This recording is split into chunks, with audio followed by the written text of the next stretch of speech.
Honey Hashikawa fans, today we are going to talk about the very famous Korean drama W2 World's Episode 3 in Hindi Explained. So let's get started.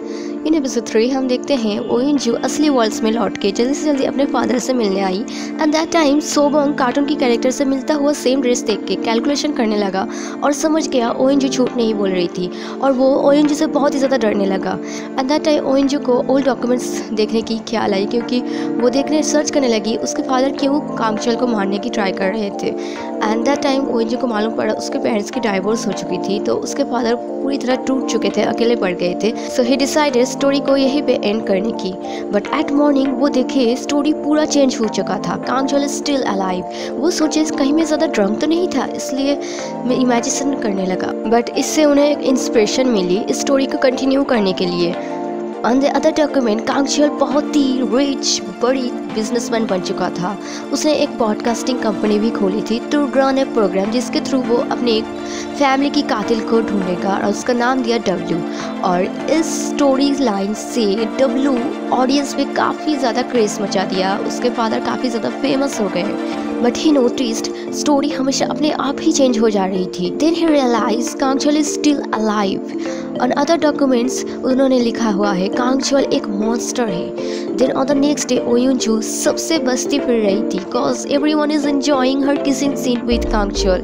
But bus stop पे बोंग से उसे बात करते हुए ओएनजू एकदम फेंट हो गई और फिर से उस दुनिया में पहुंच गई एट द सेम शॉप जहां से वो गायब हुई थी। कांगचल ने उसे सेफली कैरी करके घर लाया। एट द टाइम डिटेक्टिव सारे उनसे घर में ही मौजूद थे तो कांगचल किसी तरह बचाया उनसे और अपने बेड पे सुलाया और बहुत ही रोमांटिकली ओएनजू को स्टेयर करने लगा।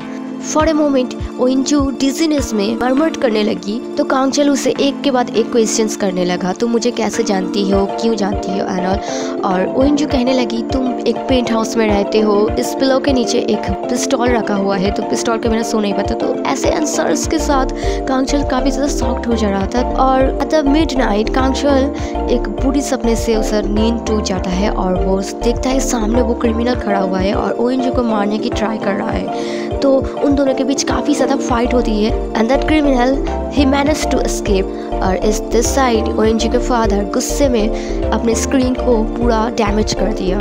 ऑन द नेक्स्ट डे ओएनजू wake up but she don't remember anything और वो फिर से प्लानिंग करने लगी कैसे एग्जिट ले यहाँ से। और वो ऐसे कांगचल के सामने आते ही सडनली खुद को अनड्रेस कर दी। बट इससे कांगचल के मूड पे कुछ भी इफेक्ट नहीं पड़ा तो वो दिन गन दिखाने लगी बट वो गन लोड नहीं था। तो कांगचल उससे वो गन लेके रिलोड करके ओएनजू को पॉइंट करके सच बोलने के लिए कहा वो उस दिन कैसे गायब हुई थी और वो उन्होंने उसे किस क्यों की थी। ओएनजू से अगर मैं किस करूँगी तभी मैं गायब हो सकती हूँ। तो कांगचल ने फिर से उसे किस कर ली बट ओएनजू इस बार गायब नहीं हुई।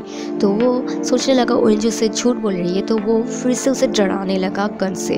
बट ओएनजू की हर एक बात पे कांगचल को झूठ ही लग रही थी तो उसने गुस्से में ओएनजू को उस गन से शूट कर दी। बट ओएनजू पे कोई भी इफेक्ट नहीं हुआ उस गन की और ओएनजू डर के मारे फिर से बेहोश हो गई। ओएनजू के होश आने के बाद कांगचल से मुझे पता था तुम नहीं मरोगी क्योंकि तुम एक दूसरी दुनिया से हो जहाँ तुम एक ऑर्डिनरी ह्यूमन हो और तुम एक हॉस्पिटल में काम करती हो और अगर मैं ना चाहूँ तो तुम यहाँ से नहीं जा सकती हो, ये तो मैं कंफर्म कर चुका हूँ। तो तुम मुझे सच बता दो, मुझे चौंका दो ताकि तुम अपने घर लौट सको। बट ओएनजू इस कॉन्वर्सेशन के बीच में सडनली उसे आई लव यू कह दी बट कांगचल पे कोई इफेक्ट नहीं हुआ। और जो कि ओएनजू यहाँ पे है तो वो कांगचल को नहीं बचा पाएगी और तो वो बिजनेस ट्रिप में कांगचल को केयरफुल रहने के लिए एडवाइस दी। और इस बात से कांगचल काफ़ी इम्प्रेस हो गया और वो सिंगल है कि नहीं वो कंफर्म की और बहुत एक्सपेंसिव विंक विथ स्माइल देके स्टोरी को यहीं पे एंड कर दिया। So I will catch in my another video. Make sure to subscribe my channel. I will update you as soon as possible with my videos. Till then, have a good day guys and bye bye.